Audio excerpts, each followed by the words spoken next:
ว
ันนี้เราจะ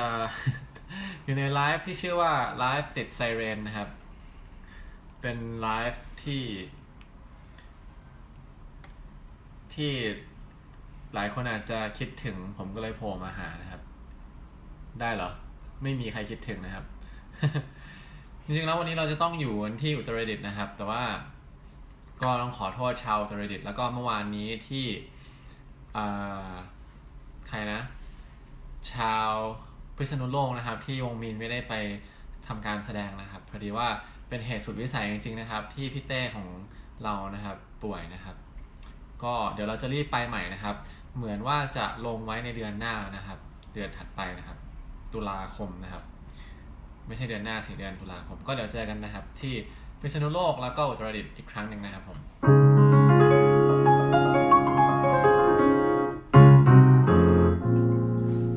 โอเค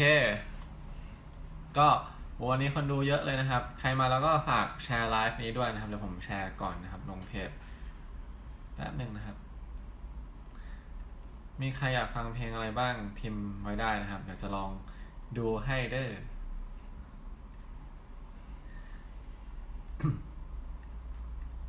ก็เดี๋ยววงมีนกำลังจะมีปล่อยเพลงใหม่2เพลงนะครับก็วันที่2กันยายนนี้ฟังได้ใน Jux นะครับเป็น Jux Exclusive แล้วก็ตลอดเดือนนี้เป็น Artist of the Month นะครับของ Jux ด้วยแล้วก็20กันยายนนะครับมีเพลงนึงฟีทกับไข่มุกนะครับผมเขาบอกได้ยังผมบอกไปแล้วอะ ไม่เป็นไรครับเดี๋ยวไว้ฟังกันนะครับเพลงทั้ง2เพลงก็อยากให้ฟังมากๆเพราะว่าเป็นเพลงที่คนละรสชาติเลยแล้วก็เจ๋งทั้งคู่นะครับ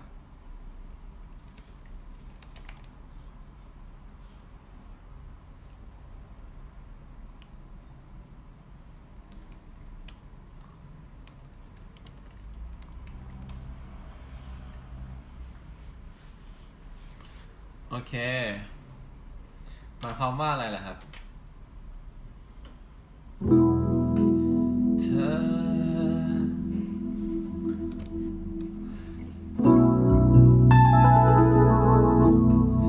อกับฉันโอเคฉันไม่รู้และยังคงไม่แน่ใจ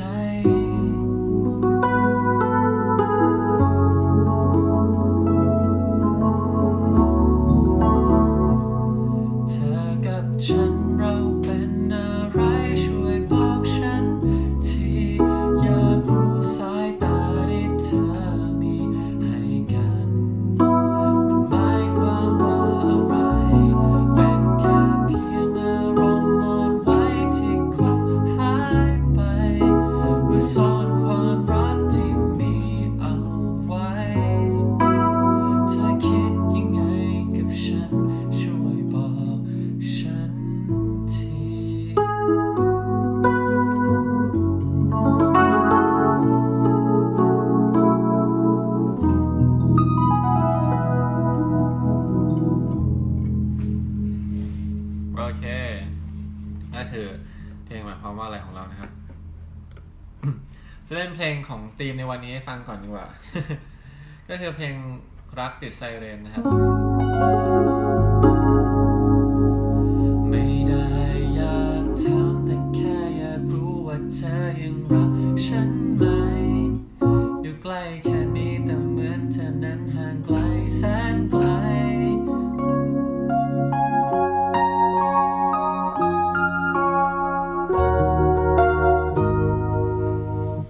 เหมือนคอมเมนต์ในนี้มันไม่วิ่งเลยนะครับผมขอดูโอ้ก็วันนี้คนดูเยอะเลยนะครับแล้วก็ฝากแชร์ไลฟ์โอ้เสียงดังมากโอเคกลับมาละ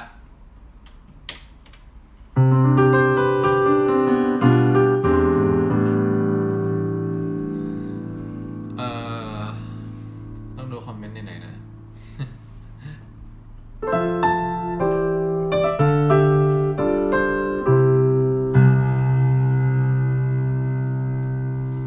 มีเพลงอะไรครับที่อยากฟังกัน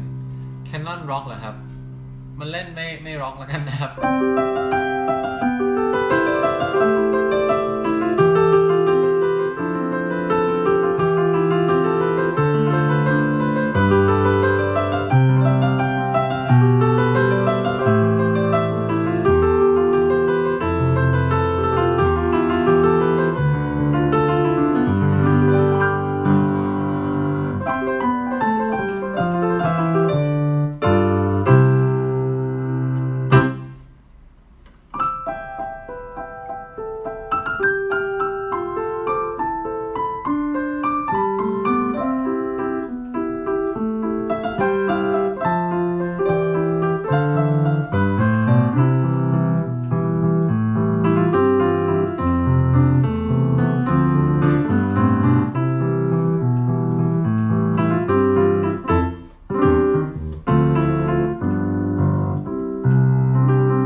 เพลง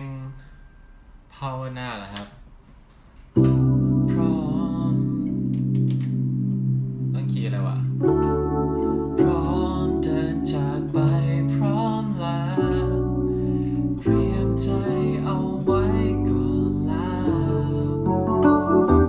แค่ยังทนไม่ไหว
อยากฟังตัวแถมได้เลยครับวันนี้พี่ปาล์มใส่กางเกงอะไรไลฟ์ไม่บอกนะครับตัวแถมนะครับทุกคน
ต่อไป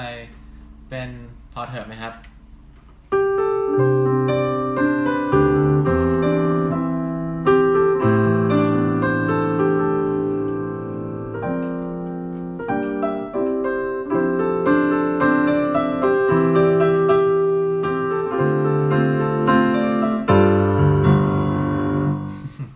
อยากฟังสตรอง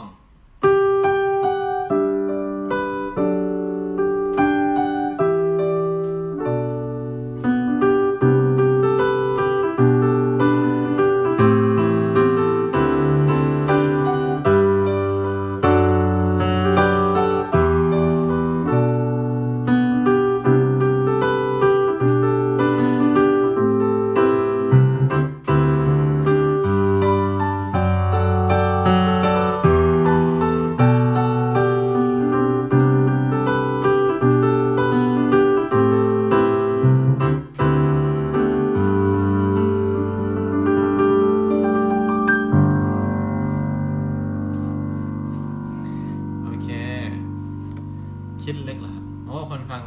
มีคนอยากฟังเพลงวงมีนเยอะเหมือนกันนะครับ very good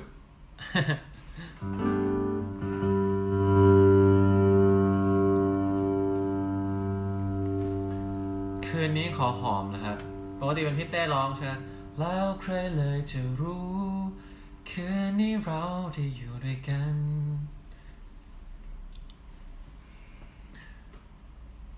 จ้างมาสบตาคิดราคาเท่าไหร่จ้างวงมีนไปเล่นนะครับจ้างไปก็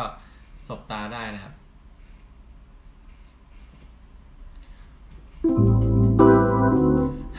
พี่จี๊บสวัสดีครับก็พี่จี๊บดูไลฟ์อยู่นะครับพี่จี๊บนี่ก็คือ CEO ของ Le Peace นะครับแล้วก็เพิ่งปล่อยเป็น cover นะครับชื่อเพลง DNA นะครับอยากให้พี่ฟังกันนะครับผมได้เล่นเปียโนให้พี่จี๊บด้วยนะครับเพลงนี้ก็เพลง DNA เป็นเพลงที่พูดถึงเรื่องว่าเหมือนกับอยากจะพี่จี๊บน่าจะอยากฝากไว้ให้ลูกของพี่จี๊บนะครับว่าในวันหนึ่งเนี่ยที่พี่จี๊บอาจจะไม่อยู่แล้วก็ตามนะครับก็ไม่ต้องกลัวว่าหันไปแล้วไม่เจอพ่อนะครับเพราะว่าพ่อเนี่ยจะอยู่กับลูกเสมอผ่านทาง DNA ที่ได้ฝากไว้กับลูกนะครับแล้วก็เราทุกคนเนี่ยก็ระลึกไว้เสมอนะครับว่าถึงแม้วันนี้บางทีเราอาจจะในวันหนึ่งเราอาจจะไม่ได้เจอคุณพ่อของเราแล้วแต่ว่าทั้งคุณพ่อและคุณแม่ของเราเนี่ยอยู่ในตัวเราอยู่แล้วนะครับผ่าน DNA ของท่านนะครับผม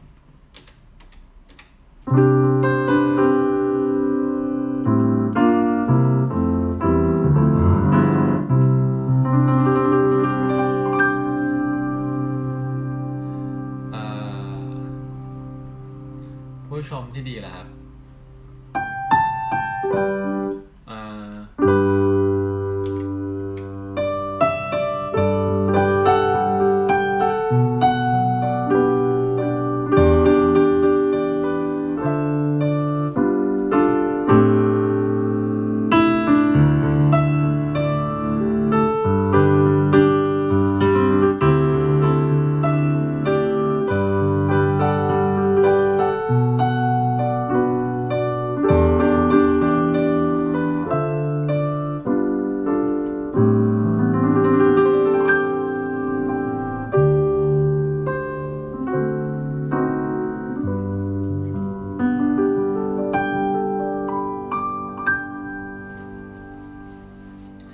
ภาษาใต้เหรอครับว่าพรือเป็นพันพรือบ้างนี่ทุกคนคิดลึกจนเกินที่จะเอ่ยแต่เขาก็ไม่กล้าเปิดเผยทั้งที่เคยพยายามทุกวันเขาคิดลึกจนเกินที่จะนั่งดูพี่ปามอยู่กับดิน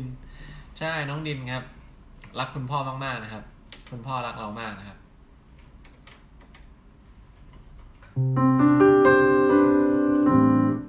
ร้องเพลงภาษาใต้ให้ฟังหน่อย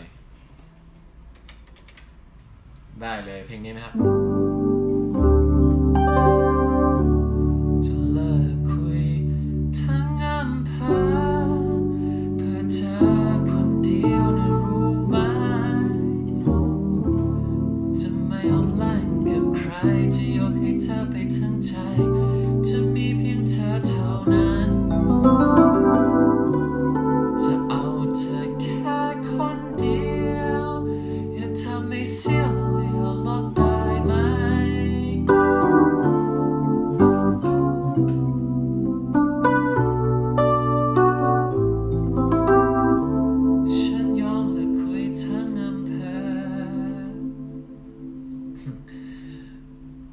รักจริงก็ให้แม่มาขอแต่ถ้ารักวางโลดให้พ่อมายิ่ง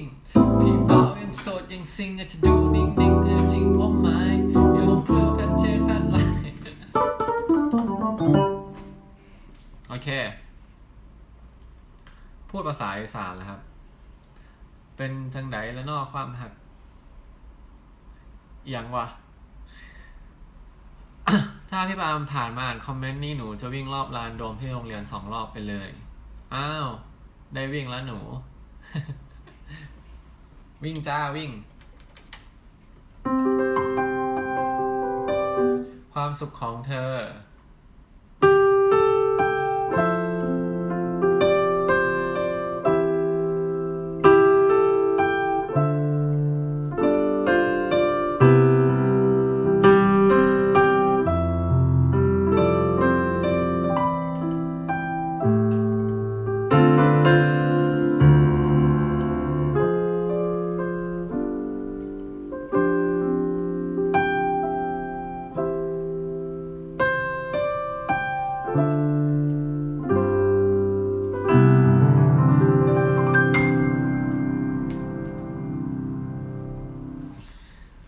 ความสุขของเธอวันนี้กลายเป็นเขาคนใหม่อ่านของหนูบ้างโอเคพอจะรู้เหรอครับเพลงของมีอยู่เหรอครับเหมือนเพิ่งได้ฟังครั้งแรกนะครับ21เจอกันที่ไบเทคงานซิงเกิลเฟสป่ะครับหรือว่า Let's Blend หรือว่าอะไรสักอย่างนะสวัสดีทุกคนท่อนขยี้คีย์บอร์ดมันเล่นไม่ได้นะครับต้นเล่นกับวงครับคนไม่พิเศษเหรอครับได้เลย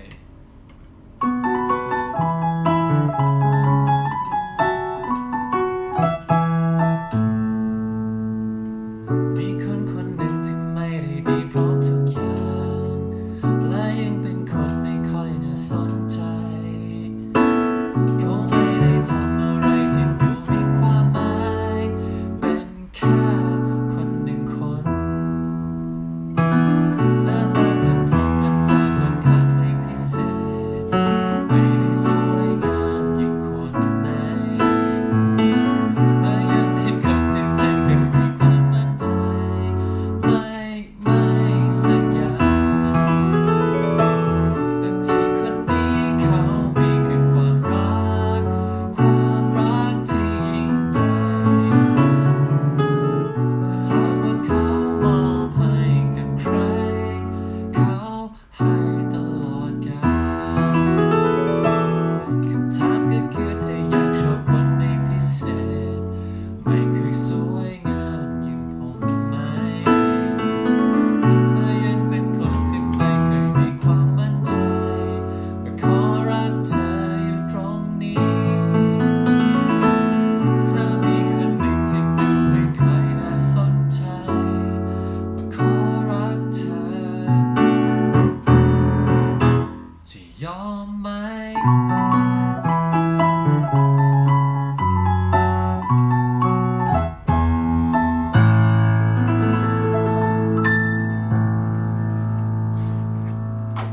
โอเค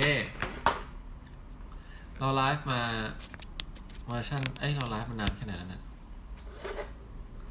ถ้ามีคนหนึ่งที่ดูไม่ค่อยน่าสนใจแต่ขอรักเธอจะยอมไหมหยุดน้องมิม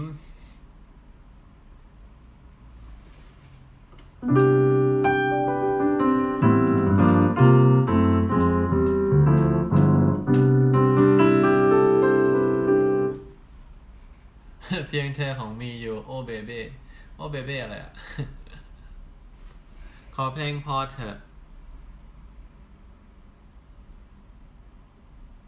พอเธอพอแล้วพอ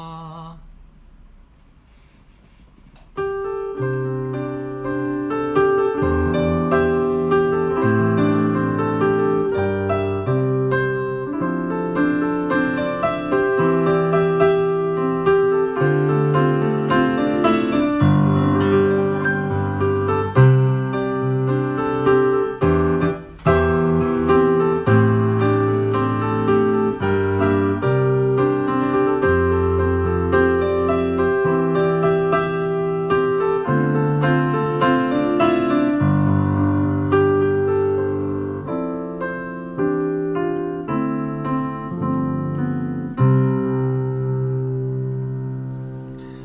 ก็ยอมได้เลยใครขอเพลงพิเศษมาจะพิจารณาเป็นพิเศษนะครับเพราะว่าชอบพิเศษ สิ่งที่เธอทำมันรุนแรงแกล้งรักให้ใจฉันเจ็บเก็บมันนานอยู่ในหัวใจฉันรู้ถึงเธอจะเป็นที่ยอมให้เธอหลอกกันเรื่อยมาเพราะฉันทำใจไม่ได้ที่ต้องยอมให้เธอจากไปเป็นของเขาจริงๆฉันเพียงต้องการให้เธออยู่กับฉันตรงนี้นานๆฉันเพียงต้องการให้เธออยู่กับฉันตรงนี้เรื่อยไปที่ฉันยอมทุกสิ่งเรื่องจริงไม่เคยยอมใครก็เพราะรักเธอทั้งหัวใจอะไรก็ยอมเธอก็เพราะรักเธอทั้งหัวใจ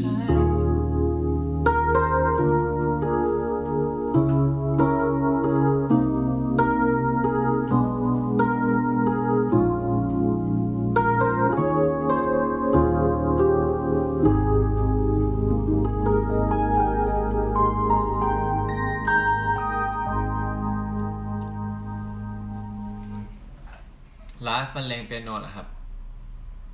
ได้เลยไลฟ์นี้ก็ได้ครับเดี๋ยวเล่นเพลงดิสนีย์ให้ฟังนะครับผมเป็นแฟนคลับของดิสนีย์นะครับ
ถ้าได้ฟังเพลงภาวนาจะตั้งใจเรียน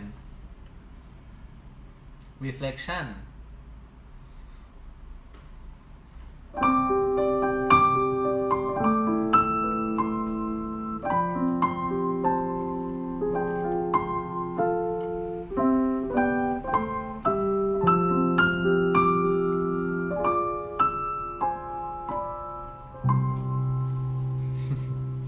เสกให้พี่มารักได้ไหมเหรออะไรนะปิ้งหมูตามจังหวะเพลงขอเพลงภาษาญี่ปุ่น Endless rain Kokoro no kizu ni Let me forget รู้จักไหมครับ X Japan Canon เจอกันที่อุตรดิตถ์ ตุลานะครับเดี๋ยวจะกลับไปนะครับ Beauty and the Beast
อยากฟังเพลงดิสนีย์ค่ะ I'm playing now I'm playing Disney song นะครับตอนนี้ภาวนามีอยู่เพลงภาวนาคนขอเยอะมากจริงๆเล่นไปแล้วนะครับ Officially Missing You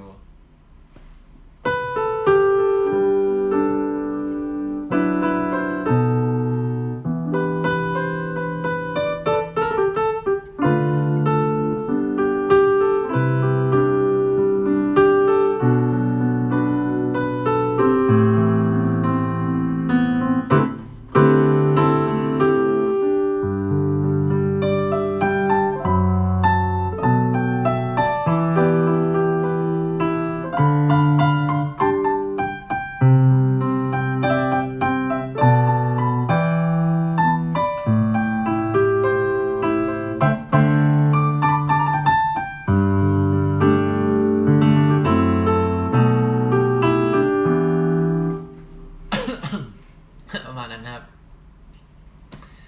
เพราะเธอรวนใจเพลงอะไรอ่ะ Into the New World เราจะรัดคิวให้กับสาวๆก่อนนะครับ ดันรุ่นนี้สมัยนะครับ Girls Generation Into the New World คืออันนี้ปะ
น่าจะประมาณนี้นะครับผม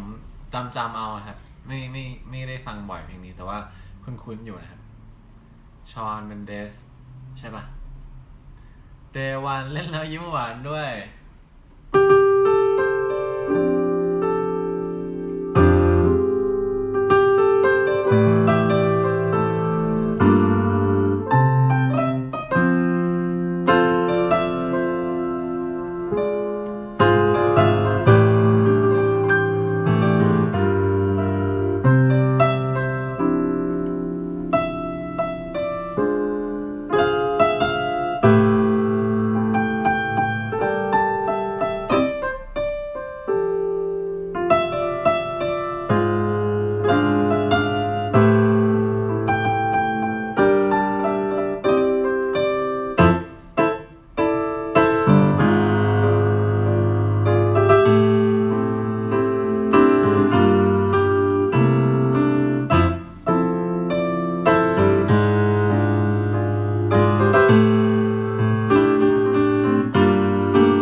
Day One นะครับแล้วก็มีเพลงอะไรกันรักติดไซเรนใช่จริงๆวันนี้จะมาไลฟ์เป็นแบบรักติดไซเรนนะครับแต่ว่าเราข้ามไปเยอะเลยนะครับ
99สาธุอะไรอ่ะ ไม่ได้อยากถามแต่แค่อยากรู้ว่าเธอยังรักฉันไหมอยู่ใกล้แค่นี้แต่เหมือนเธอนั้นห่างไกลแสนไกลใจเธอวันนี้ไปเป็นของใครหาไม่เจอ กทีเธอให้ปาฏิหาริย์วันนั้นกลับมาได้ไหมมีเธอมีฉันไม่ว่าเรานั้นจะอยู่ที่ใดแค่หลับตาลงลืมตาเมื่อไรก็มีเธอ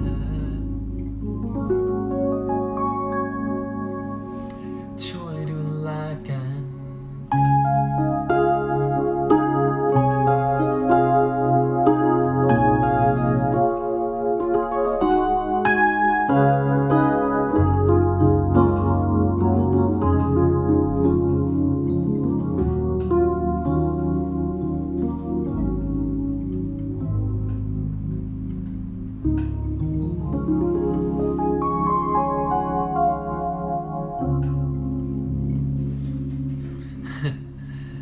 ไม่ได้อยากถามแต่แค่อยากรู้ว่าเธอยังรักฉันไหมอยู่ไกลแค่นี้แต่เหมือนเธอนั้นยังไกลแสนไกลนะโน